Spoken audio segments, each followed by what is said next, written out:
ओम जगदाधार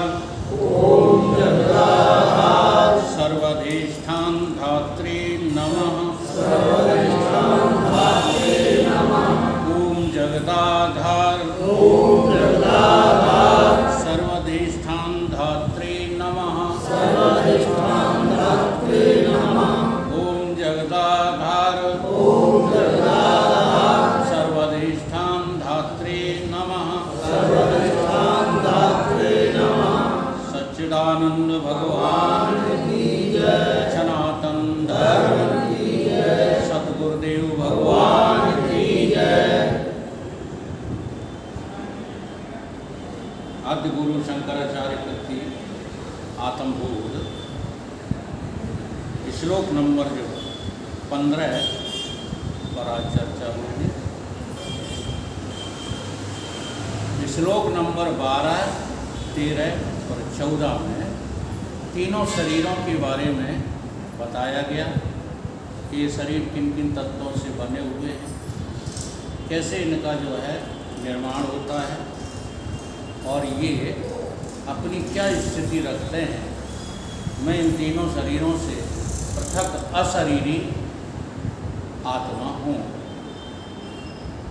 शरीरातीत हूँ, देहातीत हूँ।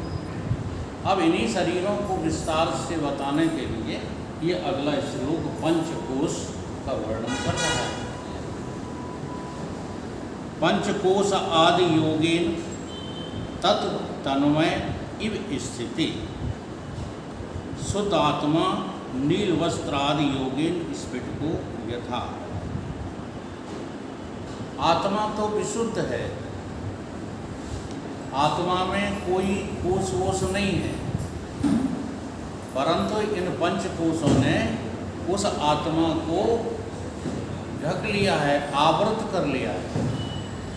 और ये विशुद्ध आत्मा, इसमें एक एक शब्द को समझना पड़ेगा। तत् तन्मय, जो आत्मा है, तत् माने आत्मा, तत् माने वो माने चेतन। जो चेतन है आत्मा, वो इसमें तन्वय सा, तन्वय माने तादात्मवत, तादात्म मिला जुला सा लगता है नहीं। तत् तन्मय ईव स्थिति, ईव का अर्थ होता है उसकी तरह। तन्मय हुआ सा प्रतीत होता है। कैसे? तो स्फटिक पत्थर का उदाहरण दिया। एक स्फटिक पत्थर होता है जिसके सामने कोई आ जाए तो वो उसी का लक्षण ग्रहण कर लेता है। जैसे कोई नीला वस्त्र सामने आ जाए स्फटिक पत्थर के, तो वो स्फटिक कैसा लगने लगता है? नीला लगने लगता है। लाल आ जाए लाल लगने लगता है, काला आ जाए तो काला लगने लगता है। और ये हटते जाएं तो वो रंग बदलते जाएं। ठीक ऐसे ही काला रंग माने जागृत अवस्था है, काली रात है। ये जागृत अवस्था क्या है? लेनी पड़ती। संत देखो कितनी मेहरबानी कर रहे हैं तुम्हारे ऊपर। ये काला कपड़ा क्या है? तुम्हारी जागृत अवस्था। हाँ, अब ये तुम्हें श्वेत लगती है, मज़ा आता है इसमें, जागृत अवस्था में ठाकुर बनने में, हैं, धनवान बनने में, बड़े आदमी बनने में कितना मज़ा आता है। तो है तुम्हारे में ये धनवानपना, है ये भिखारीपना, ये अच्छापना, ये बड़ापना, ये तुम्हारे में है ही नहीं। स्फटिक पत्थर में काला रंग है? अरे काला रंग का सा प्रतीत हो रहा है, काला रंग थोड़ा ही है। अब इसको काली रात क्यों कहा है? क्योंकि यह अविद्या का परिणाम है। संसार क्या है? अज्ञान जनित है। तो वेदांती लोग हो, इसलिए इस बात को समझो। निमित्त कारण ईश्वर हो सकता है, लेकिन वास्तव में तो ये संसार आत्मा का अज्ञान ही है। ईश्वर ने नहीं बनाया। आत्मा का परम तत्व के अज्ञान से जो पैदा हो गया उसका नाम क्या है? संसार है। इसलिए ये अंधेरी रात है। या निशा सर्वभूतानां तस्याम जागृति संयमी यस्याम जागृति भूतानि सा निशा सा पश्यते मुनि। इसको मुनि मनन करने वाले रात देख रहे हैं, तुम दिन देखते। घोर अंधेरी रात है भादों की। भादों में जन्मे कन्हैया। अर्थ समझो इन कथाओं का। तुम तो कथाओं को पकड़ के चपेट के रह जाते हो। तो ये लगते हैं, ये है नहीं। जैसे स्फटिक पत्थर, अब काला रंग हटा, काला रंग हटा तो लाल आ गया। ठीक है, यानी जागृत हटी तो सपना आ गया। ये झूठा है, सपना भी, जागृत भी, नींद भी, सब झूठे हैं। जैसे स्फटिक पत्थर पर कोई भी कलर सही नहीं है। जो जो कलर सामने आता जाता है, स्फटिक पत्थर वैसा ही प्रतीत होने लगता है कि है वैसा। ये उदाहरण दिया है। तो श्लोक कह रहा पंचकोशादि योगेन। ये पंचकोश जो है, 3 शरीरों में 5 भाग हो गए हैं, उन्हें पंचकोश कहा जाता है। सबसे बाहर से चलो, अन्नमय कोश। स्थूल शरीर का नाम क्या है? अन्नमय कोश। दूसरा प्राणमय कोश, मनोमय कोश, विज्ञानमय कोश। ये 3 कोश तुम्हारे सूक्ष्म शरीर के हैं। ठीक है। और आखिरी वाला जो कारण शरीर है उसको आनंदमय कोश कहते हैं, जो कि अविद्या ही है और कुछ नहीं, अज्ञान ही है और कुछ नहीं। इस तरह से ये 5। अब कोश का अभिप्राय समझ लीजिए। कोश किसको कहते हैं? आच्छादित। जैसे तलवार किसमें डाली जाती है? कोश में। हाँ, अब देखो क्या है, कमरिया में डाले तलवार। अच्छा, तलवार डाले है कि कोश डाले? उसके अंदर तलवार हो या ना हो, खाली वो ढांचा पड़ा हो दूल्हा के गले में, तो सब लोग क्या कहेंगे कि कमरिया में दूल्हा तलवार डाल के आया था। कोस पड़ा था कि तलवार? तलवार तो दिख ही नहीं रही थी। तुम देख सकते ही नहीं हो तलवार को जब तक कोस है। ठीक है। तो जब तक ये तुम्हारे तीनों शरीर हैं पंचकोश, तब तक तुम्हें आत्मा दिख जाए, चुनौती ले जाओ। तो वहाँ पे है ही नहीं तो झूठे। आच्छादित किया है, आवृत किया है, ढक लिया है। हमारे गुरुदेव समझाते थे, एक डिब्बी है, इतनी बड़ी डिब्बी है, ऊपर से जो है गर्मियों के दिन में वो ठंडी है, उसको छुओ तो ठंडी। तो गुरुदेव ने कहा इसको खोलो, ये ठंडी क्यों है? तो डिब्बी खोली तो डिब्बी के अंदर फिर डिब्बी निकली, वो भी ठंडी। फिर उसको भी खोला तो उसके भीतर भी डिब्बी निकली, वो भी ठंडी। फिर डिब्बी निकली। ऐसे 5 डिब्बियाँ एक दूसरे के भीतर रखी थी, लेकिन ठंडी हो रही थी। ये ठंडी क्यों हो रही थी? तो आखिरी छोटी वाली डिब्बी जब खोली, सूक्ष्म वाली डिब्बी, तो उसमें एक बर्फ का टुकड़ा रखा हुआ था। तो ये जब हटे, आगे की मैं जब हटे, तो असली मैं दे दिखा है।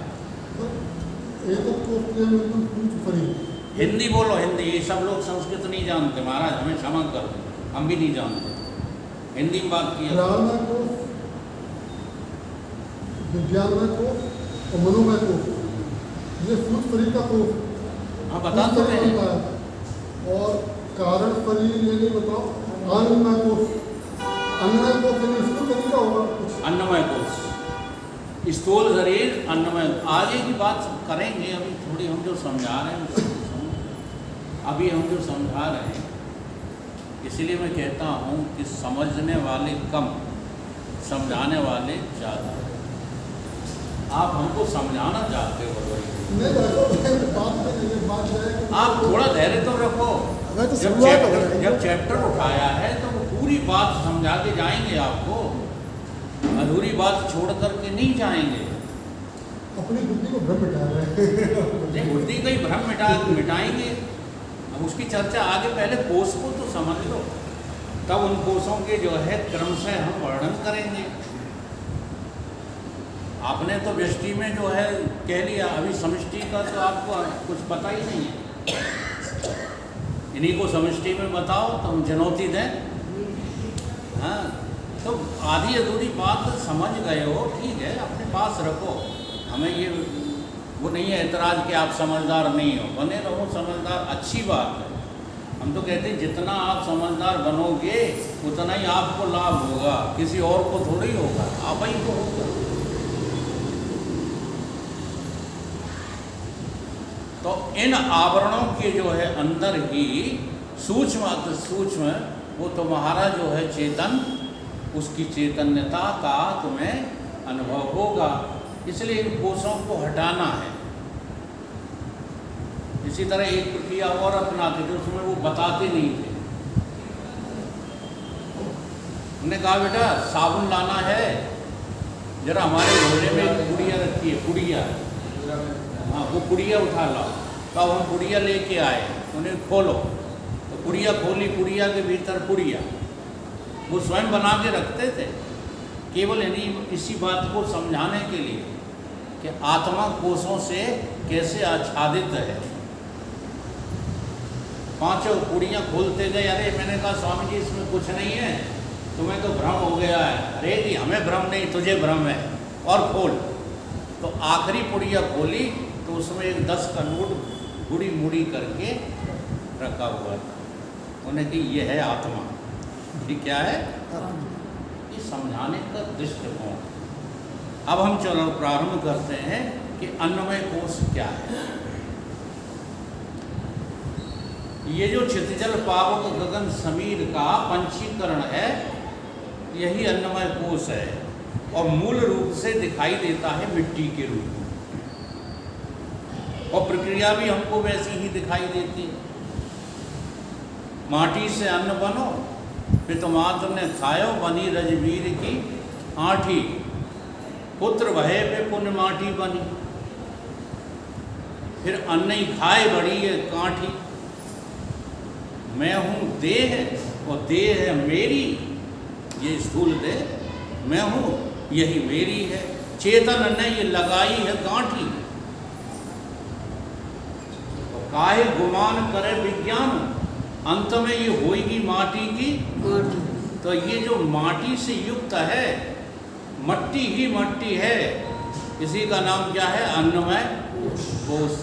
अब ये अन्नमय कोष जो है प्रभावित हो रहा है प्राणमय कोष से, प्राणमय कोष प्रभावित हो रहा है मनोमय कोष से, मनोमय कोष प्रभावित हो रहा है विज्ञानमय कोष से, और विज्ञानमय कोष आनंदमय कोष से प्रभावित है। ये एक दूसरे से तादात्म्य हो करके और हमें उस चेतन का भान कहाँ करा रहे हैं? ये व्यष्टि में, स्थूल व्यष्टि में भान करा रहे हैं। अब जो है अन्नमय कोष का त्याग हम कैसे करें? अन्नमय कोष का त्याग, स्थूल दृष्टि जब तक तुम्हारी नहीं हटेगी तब तक आप अन्नमय कोष का त्याग नहीं कर सकते। इसलिए जो है हमारे ऋषियों ने बहुत कोशिश की कि तुम्हारी दृष्टि यहाँ से हटाई जाए, तुम ये हो ही नहीं। तुम स्थूल तो 3 कालों में हो ही नहीं, और सबसे बड़ी समस्या स्थूल की ही है। ये स्थूलिक काया, इसको हम मना नहीं कर पाते। व्यवहार तुम इसी को देख कर करते, न करो तो तुम्हें बताओ कौन मार डालेगा? कोई मार डालेगा। लेकिन तुम देखो, विवाह शादियां आने तो तुम अपने को बर्बाद कर लेते हो। शान में 13 ही आने तो अभी हाल हमारी आई थी अम्मा की 13 जग मर गई। क्यों? अन्नमय कोश इतनी बुरी तरह आवृत है कि इसके अलावा हम किसी को मैं देख ही नहीं पाते, मेरा देख ही नहीं पाते। इसलिए इसको जरूर हटाना है। तो संतों ने चेतावनियाँ लिखी। आप लोग तो खूब गाते रहते हो, ये बहुत गाते हैं। सब खजाने गढ़े के बंगले कोठी जड़े के जड़े रहे। और का खजाने गढ़े के गढ़े रह गए, संग में भाई बंधु। ये भी तो स्थूल ही है। न चेला चला हंस जब जब उड़ा तब अकेला लड़ू को ले रहे जा केवल मुखार बिंदु से चिल्लाते रहते। ये अन्नमय कोश है, इस कोश को हटा दो। अगर तुम्हें अपनी तलवार जो है चाहिए तो, क्योंकि तुम्हारी जो ज्ञान रूपी खड़ग है, ज्ञान रूपी तलवार है, वो इन कोशों से आच्छादित है। अब ये व्यष्टि में तो तुम्हें जो है कोशिश भी करते हो। किस काल में? जैसे सुषुप्ति काल में तो ये अपने आप ही जो है गायब हो जाती है। सुषुप्ति में, स्वप्ने में स्थूल तुम्हारी सृष्टि गायब हो जाती है। हो जाती है कि नहीं? लेकिन जो है समष्टि की जो है स्थूलता को कैसे दृष्ट करोगे? तुम जो है गायब हो जाओगे, शरीर तुम्हारा गायब हो जाएगा। ध्यान में बैठ जाओ, हाँ, इसकी चिंता ही मत करो। और करो भी तो ऐसा करो कि इसे मरघट में सुला दो, आग लगवा दो, जल जल के भूख भूख के राख हो गए, और निश्चिंत होकर बैठो। कहा कि हम तो जल गए, मर गए। ये साधना है, डरो मत इनसे, यही होना है। तुम अपने आप कर लो तो अच्छा है, उन्हें होना तो यही। लेकिन समष्टि का क्या करोगे? जैसे एक आदमी को बीमारी थी बिल्ली होने की, तो वो ठीक हो गया। चिकित्सकों ने कहा कि भाई अब तो तुम ठीक हो गए हो, अब दौड़ा नहीं पड़ना चाहिए। वो कहता था मैं बिल्ली हूँ, मैं बिल्ली हूँ। फिर उसको दौड़ा पड़ गया एक बार बिल्ली होने का। तो चिकित्सक ने कहा भाई अब क्या बात है, अब तो ठीक हो तुम। बोला हम तो ठीक हैं, लेकिन गली के कुत्तों को कौन समझाए? तो तुम अपने शरीर से तो निवृत्त हो सकते हो ध्यान में, समाधि में, लेकिन भगवान ने जो बना के तैयार कर दिया है, पहाड़ पर्वत नदियाँ, ये तुम्हारा हिलना नहीं पड़ने देती। तो संत क्या समझा रहे ग्रंथ कि जैसा धड़ तैसी धरती। कोई अंतर नहीं है व्यष्टि और समष्टि में।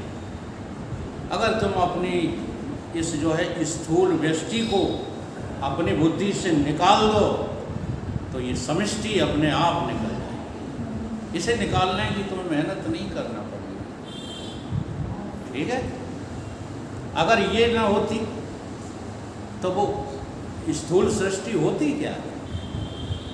विचार करो।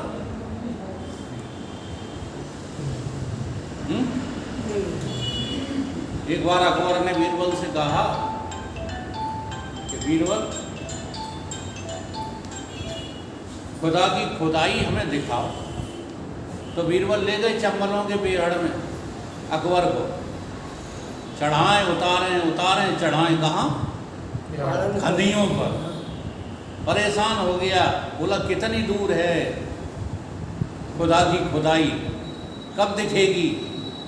तो बीरबल क्या कहता है कि महाराज शहंशाह, हाँ मेरे आका, ये जो पसीना डाल रहे हो ये खुदाई क्या तुम्हारे बाप ने खुदाई है? ये खुदा की खुदाई नहीं है।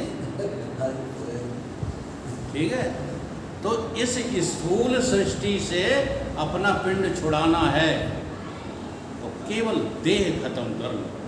देखो बहुत से कर रहे हैं, फांसी लगा रहे हैं, आत्महत्या कर रहे हैं, ये मत कर लो। इसके विषय में तो हम यही कहेंगे कि जो खुद ही मर जानी है, खुद ही मरी मराई है, तुम काहे को जो है अपने ऊपर आफत मोल लेते हो, तो मर ही जाएगी। थोड़ा दर्द सहन करो, थोड़ी दाह सहन करो, थोड़ी समस्याएं सहन करो। तान तितिक्षस्व भारत था, इसी स्थूल जो है आपके अन्नमय कोश को सहन करने के लिए भगवान उपदेश दे रहे हैं ये गीता में। मात्रा स्पर्शा तू कौनते शीतोष्ण सुख दुखदा अनित्या, ये कैसे है? अगमा पायो अनित्या तान तितिक्षस्व भारता, इन्हें तुम सहन करो। अच्छा, कभी एक जैसा रहा है? अभी गर्मी लग रही है, जरा दिसंबर का महीना आने दो, लगेगी गर्मी? नहीं लगेगी। तो क्यों जो है गर्मी को गाली देते रहते हो? हाय मारे, अब क्या करें, अब सत्संग कैसे करें, पंखा ही नहीं चल रहे। कमाल है गुरुआ की, एक पंखा नहीं है उसके ऊपर, गुरु जी के ऊपर, और तब भी प्रवचन दे रहे, तब भी प्रवचन दे रहे। बोलो, सहन करो। क्यों सहन करो? ये है ही नहीं, ये तो एक तरह का ढकना है। क्या है ये? अन्नमय कोश, व्यष्टि और समष्टि। अब दूसरा है तुम्हारा क्या? प्राणमय कोश। ये प्राणमय कोश में क्या क्या है? 5 कर्मेंद्रियां हैं और 5 प्राण हैं। ये सब मिलकर के जो है क्या बने हैं? प्राणमय कोश। तो 5 कर्मेंद्रियां कौन कौन सी हैं? वो तो आपको सबको पता है। हाथ, पैर, पानी, गुदा, उपस्थ, ये 5 कर्मेंद्रियां हैं। और इसके साथ मिला लो किसको? प्राण को, 5 प्राणों को, प्राण, अपान, उदान, व्यान, समान। तो ये कोश बन गया। क्या बन गया? प्राणमय कोश। ये दूसरे नंबर का कोश है, ये दूसरे नंबर का दरवाजा है। अब यही समष्टि में है। ये तो जीव का है प्राणमय कोश, ईश्वर का प्राणमय कोश समष्टि में है। उसको जानते हो? हैं? तो जानते कैसे नहीं? रोजाना जो है समझाया जाता है, रोजाना तुम समझते हो, फिर भी नहीं जानते। भाई इनके अधिष्ठाता और मिला लो तो समष्टि बन जाएगी। हाथों का अधिष्ठाता कौन है? हाथन में सुरपति करी बासा। हाथों में कौन रहता है? अरे भाई, इन हाथों का अधिष्ठाता देवता कौन है? इंद्र। इस पर तो एक बहुत बढ़िया दृष्टांत आता है। एक माली ने एक गाय को जो है मार दिया, और कहता फिरे हाँ जगदीश की तरह। जगदीश की बुद्धि बहुत चलती है इन कामों में। हमने नहीं मारा। किसने मारा? गाय को किसने मारा? अरे इंद्र ने मारा है। हाथों ने भी नहीं मारा, क्योंकि अधिष्ठाता तो इंद्र हैं। इंद्र चाहेंगे तो हाथ चलेंगे, नहीं चलेंगे। तो इंद्र ने मारा है। तो इंद्र पे खबर पहुंची, तो इंद्र ने कहा कि देखते हैं भैया कौन ऐसा पैदा हो गया है जो बेमतलब में मेरे ऊपर आरोप लगा रहा है। इंद्र गए ब्राह्मण का रूप धारण करके, करने लगे उसकी माली की प्रशंसा। तो प्रशंसा में तो अच्छे अच्छे प्रशस्ति, ये दो ही चीज़ें तो हैं, एक लालच, हाँ, जिसमें हमारे विजयपाल फंसे हुए हैं, और दूसरा प्रशंसा, ये भी फंसने की बात है। कल हमको किसी ने वेदांत केसरी कह दिया, मुझे पसंद नहीं है, कतई प्रशंसा पसंद नहीं है, मैंने तुरंत खंडन किया उसका। उन्हें केसरी तो हूँ मैं, ठीक है, लेकिन किसी ने हमें खिताब नहीं दिया। जहाँ हुआ हुआ कह दुआ करते हैं, वहाँ हम अनहुआ की चर्चा करते हैं, तो हम सिंगड़ हुए कि नहीं हुए। तो इस तरह से एक लीला भी है भगवान हनुमान जी की, जस जस सुरसा बदन बढ़ावा। ये किसका बदन बढ़ता है? प्रशंसा का। संभल जाओ, हाँ, देह वालो होश में आ जाओ, संभल कर बैठना जलवा मोहब्बत देखने वालों, तमाशा खुद न बन जाना तमाशा देखने वालों। ये जो तुम प्रशंसा के लिए तुम लगे पड़े हो संसार में, ये सुरसा का मुंह है, और इसमें फंस गए तो ये सुरसा जी तुम्हें जो है छोड़ने वाली नहीं है। लेकिन हनुमान जी कितने चतुर हैं, जैसे जैसे प्रशंसा हुई, पहले तो बढ़े प्रशंसा के हिसाब से। अच्छा, प्रशंसा क्यों की जाती है? तुम्हें बढ़ाने के लिए। बच्चों की प्रशंसा करते हो ना, तब वो टॉप लाते हैं, वो अच्छे मार्क्स लाते हैं, और जब पूरे जो है अपने अच्छे पद पर पहुंच गए, और फिर भी प्रशंसा पीछे लगी है, प्रशंसा साथ नहीं छोड़ती, तब क्या हो जाओ? अधिलग रूप पवन सुत की। यह है रामायण। हम लोग तो रामायण को भी नहीं पढ़ पाते, यानी कहाँ की कथा कहाँ जोड़ते रहते। जब प्रशंसा तुम्हारी जो है हो, तब तुम अति सूक्ष्म बन जाओ, तुम्हारा कुछ नहीं बिगड़े। तो ये प्रशस्ति है। तो इंद्र भगवान ने जो प्रशंसा करना शुरू की उस माली की, वो भूल गया, कहने लगा ये वृक्ष हमने लगाए, ये पौधे हमने लगाए, हम रोज सिंचाई करते हैं, हम इतना करते हैं, हम उतना करते हैं। बातचीत करते करते जहाँ गाय मरी पड़ी थी वहाँ पहुँच गए, उन्हें गैया मरी पड़ी, ये हमने नहीं मारी, ये किसने मारी? इंद्र। तुरंत इंद्र प्रकट हो गए, समझे आप? तो तुम्हारी इंद्रिय और अधिष्ठाता ये मिलकर के क्या बनता है? प्राणमय कोश। तो 5 ज्ञानेंद्रिय, वो 5 कर्मेंद्रियां हैं, 5 ही इनके अधिष्ठाता है। हाथ का अधिष्ठाता कौन है? इंद्र। और पैरों का अधिष्ठाता कौन है? अरे विष्णु, विष्णु नहीं है यार, यही तो चक्कर है। वो देखो, लक्ष्य अधिक, लक्ष्य की बात जब होती है तब दूसरे जो है बताए जाते देवता। यहाँ वाच्य में अभी अर्थ में बात हो रही है। कौन है? पैरों का देवता। चलाने में तुम्हें सहायता कौन करता है? अच्छा चलो, बोलने में सहायता कौन करता है? तो वाणी का अधिष्ठाता कौन है? अग्नि है कि नहीं? ऐसे ही वाणी और उपस्थ के अधिष्ठाता प्रजापति है, ठीक है। और गुदा के प्रतिष्ठाता कौन है? यमराज। अब इन देवता का नाम जो है मुझे खुद विस्मृत हो गया है, इसलिए आप लोग जानते हो तो बताएं। विश्वकर्मा,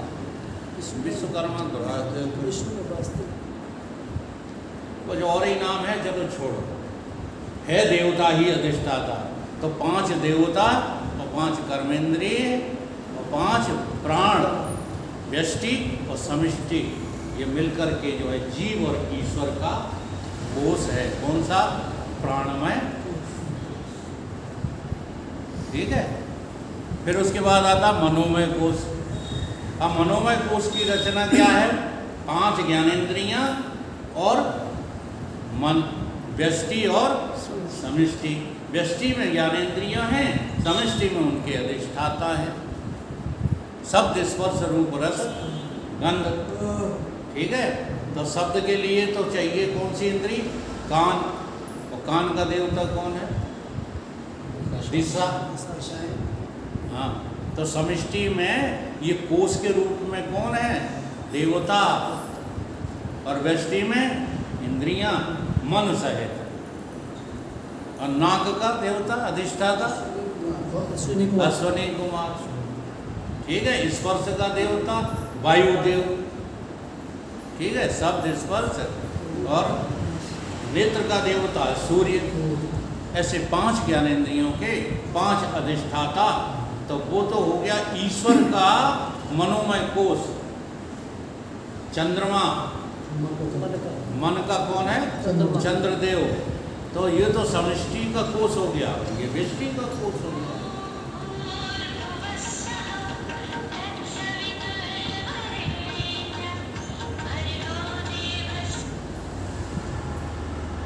ये व्यष्टि का हो गया और समष्टि का। इस प्रकार से ये मनोमय कोष ये तुम्हारे को ढके हुए है। ये तुम्हारे अस्तित्व को जो है क्या किए हुए है? आवृत किए हुए है, आच्छादित किए हुए है। फिर विज्ञानमय कोष 5 ज्ञानेंद्रिय और बुद्धि को मिला करके क्या बनता है? विज्ञानमय कोष। इनके अधिष्ठाता कौन है? बुद्धि के अधिष्ठाता कौन है?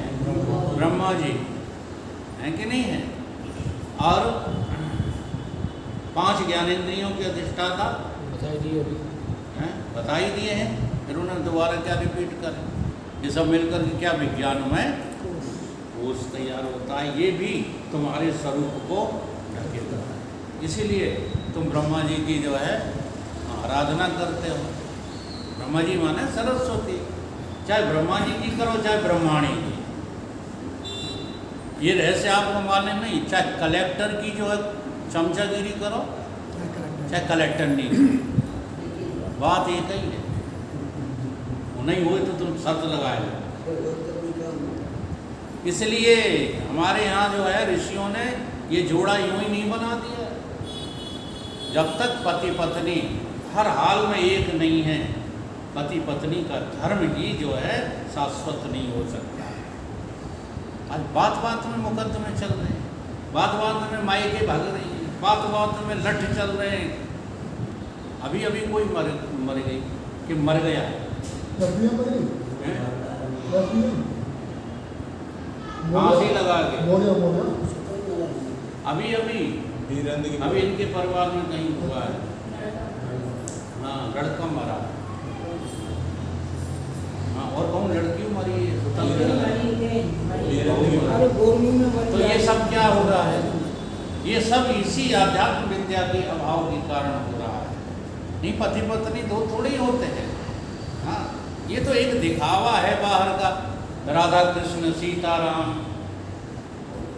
समझ रहे हैं कि नहीं? शंकर पार्वती, ये दो होते ही नहीं है। एक ही दो होकर के दिख रहा है, एक ही दो होकर के दिखता है। इसलिए जो है बुद्धि के अधिष्ठाता ब्रह्मा जी, ये जो है विज्ञानमय कोष व्यष्टि और समष्टि का है। अब रह गया, ये हो गया सूक्ष्म। क्या हो गया? सूक्ष्म सृष्टि और सूक्ष्म शरीर। अब आखिरी रह गया कारण शरीर और कारण सृष्टि। सृष्टि का भी कारण है और तुम्हारी व्यष्टि का भी कारण है। तो व्यष्टि का कारण तो अविद्या है और सृष्टि का कारण माया है। सृष्टि का जो कारण है वो माया है, वो साफ है, इतनी साफ सुथरी है कि वहाँ जो अधिष्ठाता बैठा हुआ है वो कभी नहीं कहता कि संसार सत्य है। वो ये कहता मैंने संसार बनाया ही नहीं। और यहाँ अविद्या का जो अधिष्ठाता जीव है ये फंस गया। ये कहता हाय संसार में ही सुख है, संसार के अलावा और कहीं सुख है ही नहीं। परवश जीव सुवस भगवंता। इसलिए जीव अनेक एक श्रीकंता। रोज सुनाते हैं आप लोगों को। आईने के 100 टुकड़े करके हमने देखे। आईना है ना, आईना, आईने को कल किसी ने एक दृष्टांत सुनाया था, नहीं सुनाया था। हाँ, उसमें देखी शकल तो नहीं भाई साहब नमस्ते। फिर उनकी पत्नी ने देखी शकल तो कहने लगी कि कोई सौत ले आया है। फिर अम्मा ने देखी शकल तो अम्मा कहने लगी आईने को देख के, लाया था ठटरी बांधे तो बूढ़ी क्यों लाया, अपनी उम्र की लाता। पिताजी ने देखी तो बोले डोकर ले आए सेवा करने के लिए, चिड़ैयाँ उड़ाने के लिए। तो सबने अलग अलग देखा, कोई था कि एक ही था। ऐसे ही आईने के 100 टुकड़े करके तुम देखो, करके हमने देखे हैं। एक में भी तन्हाई तो थे और 100 में भी हम अकेले। इसलिए जितने भी ये दिख रहे हैं सिर, ये तुम्हारा विराट स्वरूप है। तुम अपने विराट स्वरूप को समझो। तुम्हारे 7 अंग हैं, 19 मुख हैं। इन 19 मुख वाले तुम अपने स्वरूप को समझ करके इन जो है कोषों को पृथक कर दो और अपने आप अलग खड़े हो जाओ। कैसे? कौन कौन से 19 मुख हैं तुम्हारे? अभी हाल तो बता दिए। 5 ज्ञानेंद्रियां, 5 कर्मेंद्रियां, 10 चतुष्टय अंतःकरण और 5 प्राण। कितने हो गए? 19। अब हम आपको एक प्रश्न देते हैं, पुराने लोग चुप रहेंगे और नए लोग जो है उसका हल निकालेंगे। 19 ऊंट हमारे पास किसी के पास थे। वो मरणासन स्थिति में जब आया तो उसने एक बीजक लिखा कि 19 ऊँटों का विभाजन करके क्या करना, हमारे पुत्र को दे देना, पत्नी को दे देना और नौकर को। तो 5वां हिस्सा बताया कि पुत्र को दे देना। 4था हिस्सा बताया किसे दे देना, पत्नी को और नौकर को दे देना। 5वां हिस्सा, 4था हिस्सा और आधा हिस्सा, ऐसे 3 हिस्से दिए ऊँटों के और कई बंटवारा कर देना और मर गए। अब वो बंटवारा होने में नहीं आए। करो तुम 19 ऊँटों का बंटवारा। 5वां हिस्सा तो देना है नौकर को और 4था हिस्सा देना है पुत्र को और आधा हिस्सा देना है पत्नी को। 19 हैं, करो बंटवारा। जो बड़े बड़े गणित वाले बैठे हो, आप दुकान चलाते हो, रोजाना हिसाब देखते हो कि नहीं, अब इसका बंटवारा करो, इसी तरह से करो। 5 हिस्सा करो 19 के, कितने होंगे? 19 के 5 कितने होंगे? अरे ऊँट काटा जाएगा क्या? तो तुम आधे का ही कर रहे होंगे नहीं जी, कर पाओगे। लेकिन तुम्हारे ग्रंथ, तुम्हारे शास्त्र, तुम्हारा वेद तुमको युक्ति देता है कि संसार में ऐसे ही बंटवारा करके फिर ही होता है। क्या युक्ति थी? कोई संत चले आ रहे थे, वो भी ऊँट पर बैठे चले आ रहे, तो उन्होंने अपना ऊँट 19 ऊँटों में मिला दिया। अब कितने हो गए? 20 का 5वां हिस्सा करो, कितने हुए? 5वां हिस्सा करो। अरे चलो हम शुरू यहाँ से करो, पहले आधा हिस्सा करो। 10। तो वो 10 तो दे दिए किसको? पत्नी को। ठीक है, अब करो उनका कौन सा हिस्सा? 4था हिस्सा। तो 5 ऊँट हो गए, 5 दे दिए किसको? नौकर को। अब कितने? 15। ठीक है, अब हिस्सा करो जो है 4था।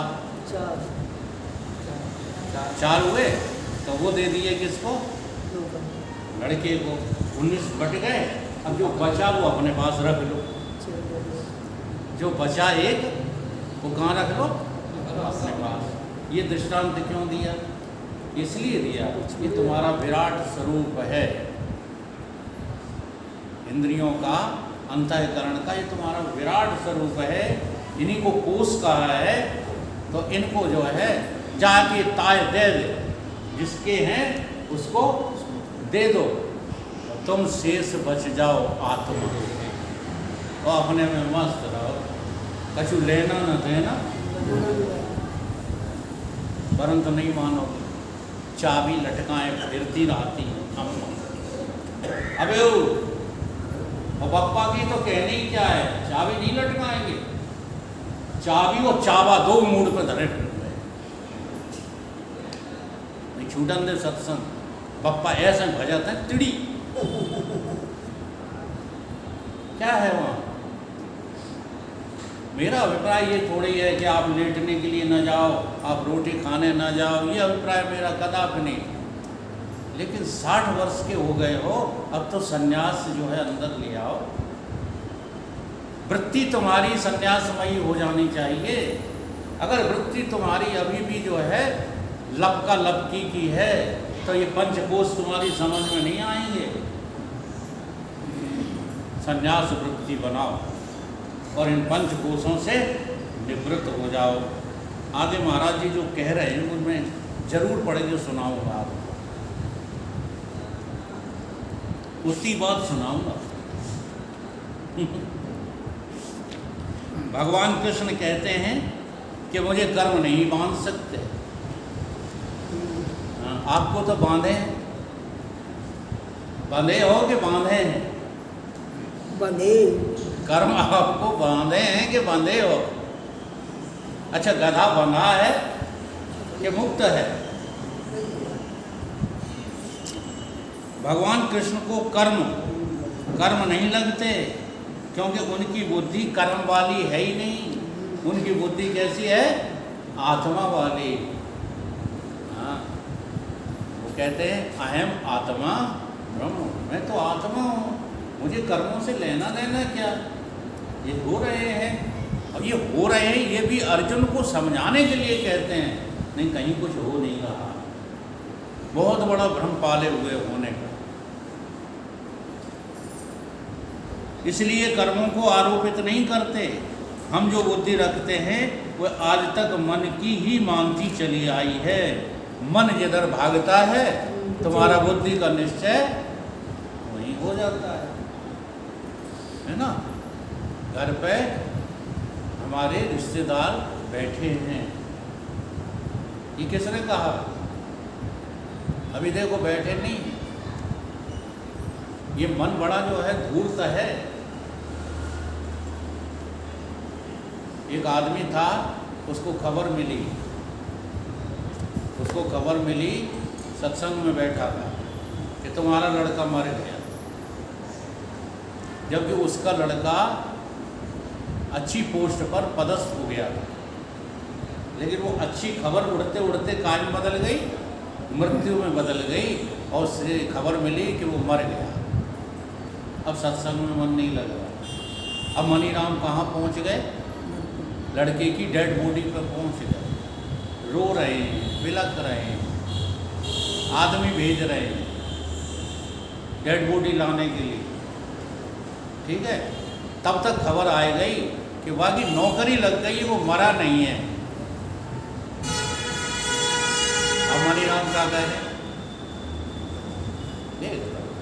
सब खेल रचना मनीराम की है। अब मनीराम किधर को भाग गए?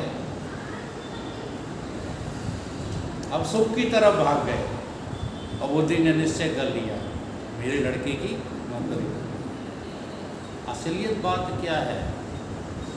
असलियत बात यह है कि न तो जो है मरा, न नौकरी लगी, दोनों भ्रम। लेकिन तुम मन की मानते रहोगे जब तक बुद्धि के द्वारा निश्चय संसार है, ये देह है तुम्हारी बुद्धि में, ग्रंथों में नहीं। ग्रंथों को आग लगा दो, अब जलाकर खुद नवाई को, हाँ इसी के बीच आता जा। किताबें डाल पानी में ये पहले मत डाल दो किताब में। अभी आई आती नहीं है, ओलम पढ़ना जानते नहीं हो, किताब डाल वो किताब फेंके आएगी, हम तो वैसे ही सीख जाएंगे, ऐसा नहीं है। पहले तो माला जपो, माला जपने से ही तुम्हें जो है अजपा जाप का अनुभव होगा, और अजपा जाप के अनुभव से ये अनुभव होगा कि जाप भाव सब बेकार की बात है। क्या वाणी है? 4। जाप क्या तरह के हैं? 4 तरह के। ठीक, जाप और वाणी का संबंध, जाप और वाणी का संबंध है, इन्हें बना रहने दो, तुम अलग हो जाओ। तो किसको जप है? जपा मरे अजपा मरे अनादहु मर जाए, शब्द समानी सूरत में ताज काल नहीं खाए। कमाल कर दिया। बिना पढ़ा लिखा आदमी था कभी, हम कैसे कैसे पढ़े लिखे लोग, लेकिन सच्चाई को नहीं समझ पा रहे।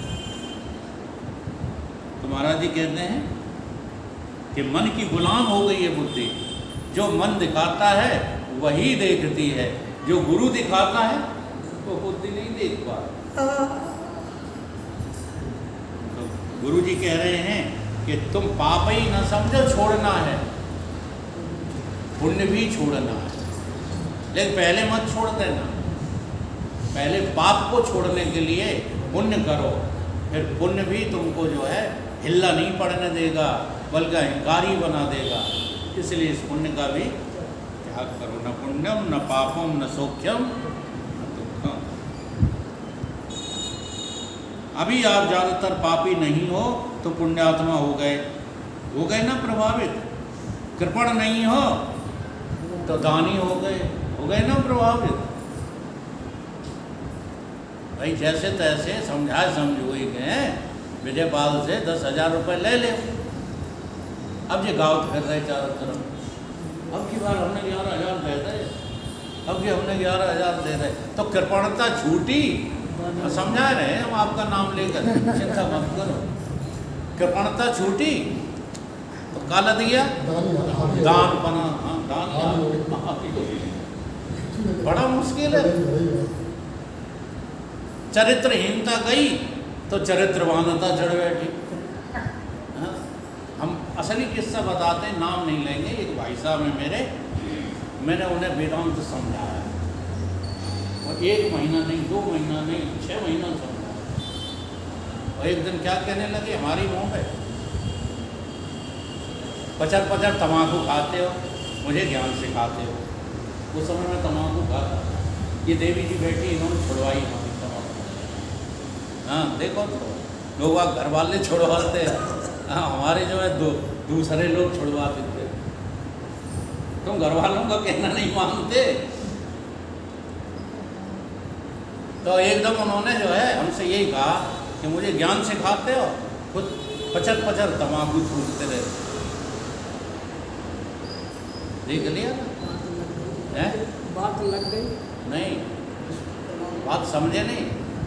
कितना बड़ा घमंड है तम्बाकू ना खाने का। अच्छा जो तम्बाकू खाता है वो आदमी नहीं हो गया क्या, और वो सूरा हो गया क्या? तुम्हें अच्छी बातें सिखा रहा है तो तुम उससे सीख ले लो, उसकी तम्बाकू से तुम्हें क्या लेना देना। लेकिन अहंकार, विमूढ़ात्मा, वो तम्बाकू न खाने का अहंकार, जो शराब नहीं पीते हैं, देखो कैसे झाड़ते रहते हैं, ये शराबी, उनका लड़का शराबी, फलाने का ढीक का शराब। और तुम जो तमाम मदिराएं पिए घूम रहे हो, उसका क्या है? धन की मदिरा, रूप की मदिरा, कुल की मदिरा, जाने कितनी शराबें पिए। फिर हम चुप रह गए, लेकिन उस दिन से मैंने उससे बात करना बंद कर दी। इस विषय में कतई चर्चा नहीं थी। छूटी तब छूटी हमारी तम्बाकू। तो कहने का मतलब यह है कि चरित्रहीनता का त्याग किया तो चरित्रवानता चढ़ बैठी, नहीं चढ़ी। पाप छूटे तो पुण्य चढ़ बैठा। आप भी कुछ और हो गए, जो हो वो नहीं समझ पाते हो। चेंजिंग तो कर लेते हो, लेकिन अभी भी बदलने वाले बने रहते। अपने आप में परिवर्तन कर ही नहीं सकते। परिवर्तन का सिर्फ भ्रम होता है कि अब हम बड़े हो गए। भ्रम यही है कि करने से परिवर्तन होता है, जब परिवर्तन करने से हो गया है तो आगे और हो जाएगा। इसलिए जो सच है कि पहले धनी नहीं थे, अब धनी हो गए, अब बहुत धन आ गया, बेशुमार धन आ गया, तो आगे क्या सोचोगे? अब आगे भी कुछ और बनना चाहोगे, यही ना कि और बड़े बन जाएं, पहले से बड़े बन गए। पहले छोटे स्वामी जी थे, अब मंडलेश्वर बड़े स्वामी हो गए। हो तो वही है, पहले साधारण थे, अब महान हो गए। हम मंडली से हाँ, अब महान होने का चस्का लग गया। क्या आपको ये कभी लगता है कि हम कुछ नहीं हुए? स्फटिक जो है कांच कभी कलर ग्रहण नहीं करता, ये लगता है? देव स्त्री न पुण्येश, हमें लगता है कि हम पुरुष नहीं है। अब ये थोड़ी कहा जा रहा है कि तुम पुरुष नहीं हो तो नारी हो, ये नहीं कहा जा रहा। हिजड़े हो, ये भी नहीं कहा जा रहा। ये कहा जा रहा है देव स्त्री न पुण्येश न जेव्याम न पंथका यद्यत शरीर मादते तेन तेन संयुते। तुम जहाँ बैठ जाते हो वैसे ही लगने लगते हो, वो थोड़ा ही। स्त्री के शरीर में बैठ गए, स्त्री लगने लगे, पुरुष के शरीर में बैठ गए, पुरुष लगने लगे, नपुंसक के शरीर में बैठ गए, नपुंसक लगने, गंदगी पे बैठ गए, गंदे लगने लगे, स्वच्छता पे बैठ गए, स्वच्छ लगने लगे, है ना? अच्छा, सफ़ेद कुर्ता और पजामा पहने हो तो तुम सफ़ेद हो, और हम ये नीले पहने हैं तो हम नीले हैं। बोलो, ये तो खाम का जो है अपने में आरोपित भ्रम है, पागलपन है। ये पागलपन अभी तुम्हारे दिमाग में है। कहाँ है? बुद्धि में। देहात बुद्धिजम पापम। तुम बुद्धि से अभी मनुष्य बने बैठे हो, तुम बुद्धि से ही ठाकुर ब्राह्मण बने बैठे हो। पंडित जी होश करो, ये बुरी मानने वाली बातें नहीं है। न कोई पंडित हो न कोई ठाकुर हो, ये ठाकुर ही पंडिताई का है। आग लगा दो तो परमात्मा मिलेगा, वो यही करते रहे, कब भी नहीं मिलने वाला, हजारों जन्मों तक नहीं मिलने वाला। और ये सब तुम अपनी बुद्धि में से निकाल दो, पंचकोशों का अभिमान, एक सेकंड में तुम जो हो सो नजर आ जाओ। यदि यह साफ मालूम पड़ जाए कि आत्मा कुछ होती ही नहीं, जैसी है वैसी ही है और रहेगी वैसी ही, यदि यह क्लियर स्पष्ट हो जाए तो क्या तुम बेवकूफ़ हो जो करने में लगे रहे? अब महाराज जी ने सही शब्द इस्तेमाल किया, तुम जो हो सो तुम्हें पता लग जाए, पता लग जाए तब की बात कह रहे। तो तुम बेवकूफ़ थे हैं? हाँ? अच्छा चलो, अब पता लग गया, अब लगे हो तो बेवकूफ़ हो कि समझदार हो? अच्छा, जो लगे हुए हैं वे अपने आप को कहें, हम नहीं कहते, महाराज जी से भी कहते हैं चुप रहो, आप भी न कहो। जो लगे हैं करने में और ये भी कह रहे हैं कि हम जाने गए, वो कौन है? वो जानता है लगे वही पे, वो है बेवकूफ़। यही तो बता, हम के तुम वही भूल ही नहीं पा रहे। जो करने में लगे हो, चलो महाराज जी थोड़ा सा संभल के कह रहे हैं, जानने वाले को, ठीक है, आप जानो न जानो, कर्मों में लगे हो तो नंबर ही बेवकूफ़ हो। तो कर्मों का तो परित्याग करना ही पड़ेगा। बिना कर्म के त्यागे तुम ज्ञान को पा नहीं सकते। तो क्या तुम बेवकूफ़ हो जो करने में लगे हो? अभी भी जिनका सुनकर के भी करने का भूत दिमाग से नहीं निकल रहा, वे नंबरी बेवकूफ़ ही है।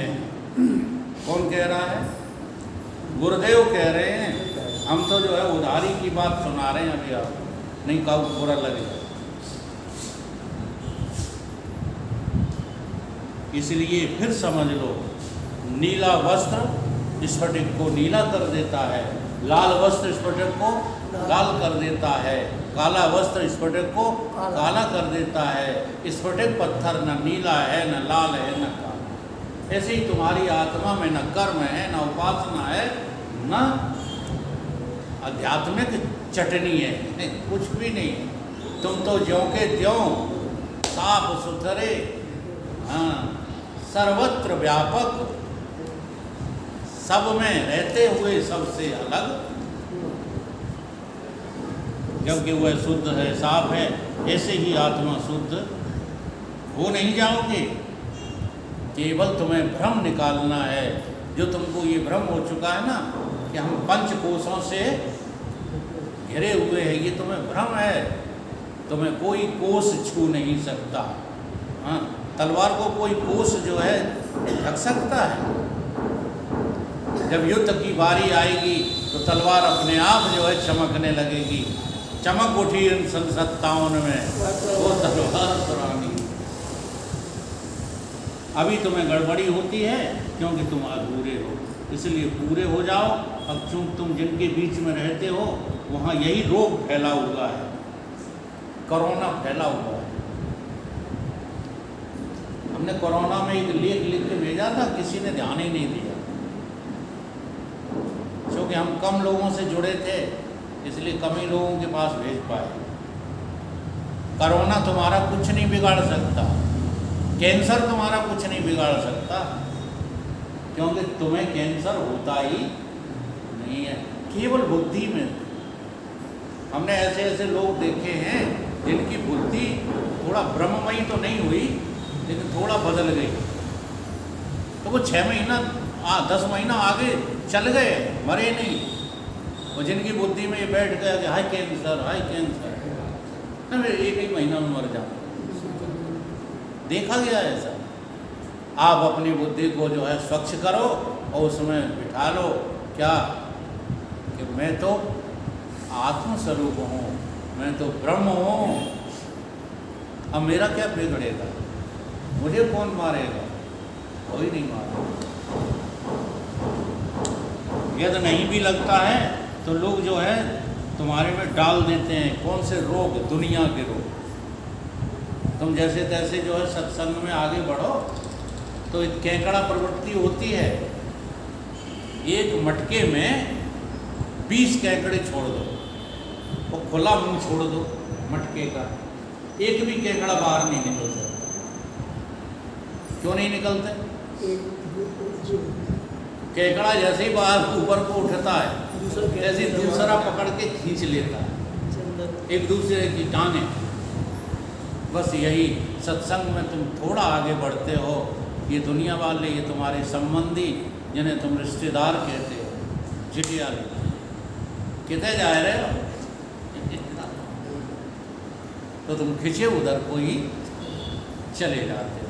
बस यही है रोग, और कोई रोग नहीं है। इसलिए गुरु के अतिरिक्त सत्य वेद गुरु वाक्य हैं, श्रद्धा अस विश्वास।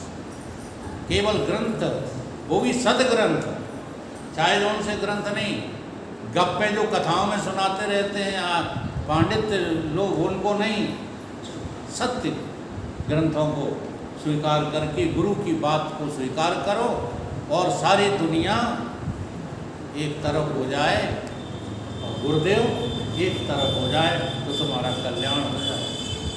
और दुनिया की मानते रहे तो कभी कल्याण होने वाला नहीं है, फंसते ही चले जाओगे, फंसते ही चले जाओगे। यह जो पागलपन है वो कुछ होने का है, ये कैसे निकलेगा? तुम न कभी कुछ हुए, न होगे, न हो सकते। जो हो वही रहोगे, 100% स्पष्ट हो जाओ। धन है वे भाग्यशाली चेले। और गुरुदेव की जो है ये बड़ी बढ़िया बात है। हाँ, और मैं भी वही बात कह रहा हूँ आप लोगों से, भाग्यशाली हैं आप लोग जो मेरी इज्जत करो चाहे न करो, मुझसे अच्छी तरह बोलो चाहे न बोलो, ठीक है? मेरी फिक्र करो चाहे न करो, बल्कि मैं जो बात बता रहा हूँ उस बात को तुम ग्रहण कर लो। तो हम तुम्हारी पूजा करने लग जाएंगे। कह रहे हैं गुरुदेव, भाग्यशाली चेले जो मेरे पैर छुएं या न छुएं। भाग्यशाली कौन से हैं? जो मेरे पांव छुएं चाहे न छुएं, मैं उनके पैर छूऊंगा। ये है महापुरुष की वाणी। क्यों? जो इस बात में स्पष्ट हो गए हैं कि मैं आत्मा हूँ, वो मेरे भी बंधनी हैं। गुरुदेव कह रहे हैं जो अपने आप में स्पष्ट हो गए हैं, देख लो, तुम 24 घंटे उनके सम्मुख बैठो जाकर। हम किस दम पर बोलते हैं वो जाने, थोड़ी सा रह गया। ठीक है, हम केवल इतनी देर के लिए गए गुरुदेव के पास, मिठाई का डिब्बा ले गए, सामने रखा, गुरुदेव ने देखा द्वारका और मेरी तरफ देखा, हंस गए, बस इतने में फिर चलो चलो पड़े चले आए। समझ रहे बात? शरीर से चिपकना हाँ गुरु की सेवा नहीं है। गुरु ने जो हमको बताया है उसमें हम स्पष्ट हो जाए, उससे बड़ी कोई गुरु वंदना नहीं है। गुरु महाराज खुद कह रहे हैं हम ऐसे चेलों के वो है वंदनीय हैं। हम ऐसे चेलों की वंदना करते हैं जो अपने आप को समझ। उन जैसा महान कोई नहीं है जो मुक्त हो गए। अभी तुम्हें मुक्त होने की इच्छा ही नहीं है, अभी तो प्रभावित होने की स्कीम चल रही है। अभी तो तुम जो है प्रभावित आत्मा चाह रहे हो, और हो जाए और हो जाए और बढ़ जाए और हो जाए। काय में लगे पड़े बताओ? कहाँ ले जाना चाहते लड़के बच्चों? कितना और बढ़ाना चाहते हो? हो जाने वाली आत्मा की चाह छोड़ दो, जो है उसी आत्मा को अपनी बुद्धि में ढाल लो। यही पंचकोशातीत स्थिति है। बोलिए सद्गुरुदेव।